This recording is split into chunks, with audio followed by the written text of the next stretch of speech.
नमस्कार मित्रांनो, 29 मेच्या प्रोमध्ये रघुनाथ ओरडतो, आता लाली अवकातीवर येते आणि अडून अडून बोलत असते.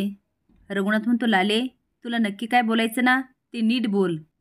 लाली म्हणते, मी तुझ्या आणि उमाच्या मनासारखं केलं नाही ना ह्या घरामध्ये, तर ह्या घरातून चालती हो असं म्हणायला तू आणि उमा कमी करणार नाही. मला गॅरंटी हवी आहे. रघुनाथ म्हणतो, कसली? लाली म्हणते, मी ह्या घरात राहू शकते याची. रघुनाथ म्हणतो, म्हणजे? लाली म्हणते, म्हणजे ह्या घराचे हिस्से कर. होई जात असते, पण लालीचं बोलणं ऐकून ती शॉकच होऊन जाते. रघुनाथ म्हणतो, काय? लाली मोठ्याने ओरडते, हो, मला माझी वाटणी दे. आता मात्र सगळ्यांच्या पायाखालची जमीनच सरकते.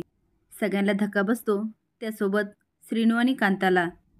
पण चारू मात्र स्माईल करत असते आणि उमाला तर खूप धक्का बसतो, कारण आत्तापर्यंत तिने श्रीनूला स्वतःच्या मुलाप्रमाणे वागवलेलं असतं. असेच नवीन अपडेट जाण्यासाठी लाईक आणि सबस्क्राईब करा. धन्यवाद.